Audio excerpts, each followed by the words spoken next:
Welcome to In Touch, our weekly look at criminal justice news and views here in Central Kentucky. With me is Collins Attorney Ray Larson. I'm Officer Don. Ray, I want to start off talking about this term that you used, hillbilly heroin. What are you referring to with hillbilly heroin? Well, just in the past, probably in the past year, the most abused drug has become prescription drugs. And there's this pipeline that seems to go from Florida to lots of states up the East Coast, and including Kentucky. And what's happened is that they've discovered that of the 100 doctors who dispense Oxycontin, hillbilly heroin, they call it, 90 top 100 prescribers of this stuff, the 98 of those people are from Florida. So Florida has become a real source of these pills. So they have a lot of pain clinics in Florida. That's what they call them. I guess what they call them. And people from here, from Kentucky, from other states, fly in and they'll visit one of these so-called pain clinics. They'll get a prescription for Oxycontin, codeine, or whatever. And then they'll go to the next pain clinic down the road, but pain clinic A doesn't know or doesn't care. They've been to pain clinic B. So in Florida, they have no way of tracking prescriptions. In Kentucky, if you go to Rite Aid or you go to a doctor and he sends a prescription at a Rite Aid for narcotic, then all the pharmacies in Kentucky it's called the Casper system. They're going to know through that system that hey, guess what? This guy just got a prescription at Rite Aid for this. So they're not really catching you at the doctor level as much as they're catching you when you go get it refilled, correct? Because the doctors, when you go to a doctor, he doesn't know if you just have been to another doctor. That's correct. He doesn't have, they don't have a database to know that. He's just going to treat you. But they get you when it comes time to fill your prescription. That's right. Florida has resisted and refused to put any type of program in. In fact, Florida's governor, Rick Scott, had said in the past that he absolutely was not going to institute a program like that. He said it was cost, right? No, that's part of it. But the other part was he claimed that it was a privacy issue as well. The Florida legislature passed a law that would have created the same version of keeping up with prescriptions that Kentucky has and many other states have. And then the governor of Florida, newly elected governor, says he's not going to fund that because he's concerned mostly about the privacy issues. Well, it created such an uproar around the country in other states where these pills are just devastating people's lives. And if you follow the money, I mean, I guess privacy is one thing, but there's also this money trail too, because these pain clinics are paying taxes, and who knows what the governor's really thinking. Well, all I know is that I know our governor, Beshear, and I know that the Justice Department in Washington got themselves all fired up about this thing, and ultimately I think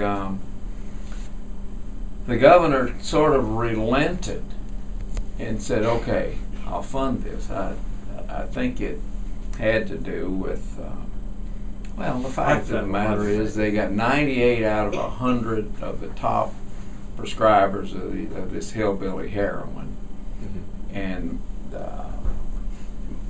more of that Oxycontin, more of that hillbilly heroin is dispensed in Florida than the rest of the country combined. Well, if you get on an airplane to go to vacation to Orlando, you can see that. I mean, I've got a friend that is a physician, and he was training with me in the helicopter, and he said, I know that these are pill addicts that are catching the right. And in fact, he was talking about, he overheard conversations between them, actually discussing which clinic they were going to go to in Florida, and giving hints as to how do you get to this one, how do you get to that. I mean, it was very open on his plane ride. He couldn't believe it. And certainly physicians, especially in eastern Kentucky, they're definitely aware of what's going on with these people. Well, a lot of crimes have occurred in Lexington as a result of these people going down and coming back with thousands of these pills from Florida Next thing you know, people are being robbed, people are being beat up, assaulted, even some people murdered for these pills. And so it's something that needed to be done. And finally, this guy in Florida, he's a bald guy, and he's given us bald guys a bad name, and he finally has come to his senses, and he said, okay, we're going to do it. Now, Kentucky's pretty aggressive with that. We have the Casper system. We also have a system in Kentucky to where if you want to get Zyrtec or certain antihistamines, that they track that as well. And that is a little controversial in this state. There's some people who go, oh, I should have to get my ID because I want to get something for my allergies. What do you think about that? You think that's a good program that they're doing too, or is that going too far? Because they're not dealing with narcotics. Well, I do it because I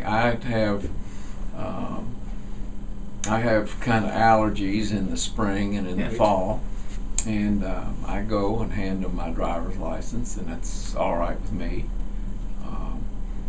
It does keep, the people that create meth, the home labs. Yeah.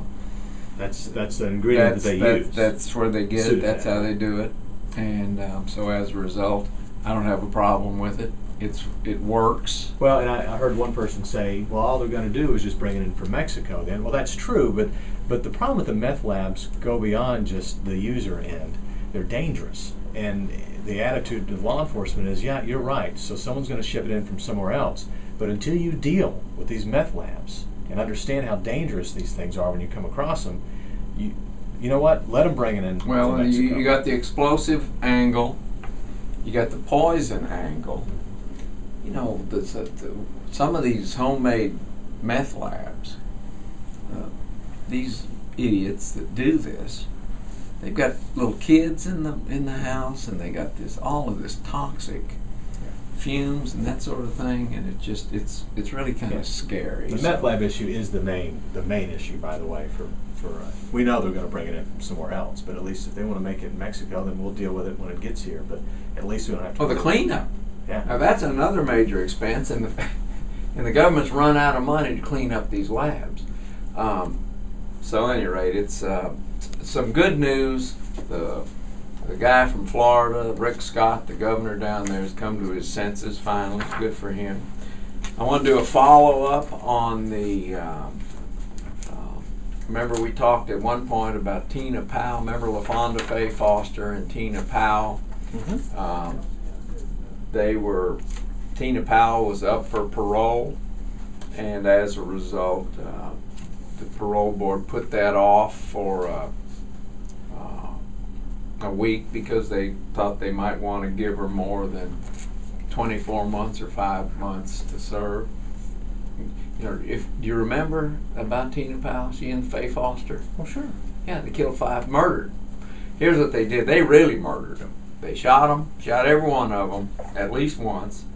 They stabbed all of them several times, each one several times. They ran over all of them, and then they burned up 2 or 3 of them. And so that's what they did with these people. And to actually think that one of those women is going to be eligible for parole just blows my mind. Tune in to the following stations every Sunday to hear In Touch with Ray the DA and Officer Don. We hope you enjoyed the show. Stay tuned in for next week's episode.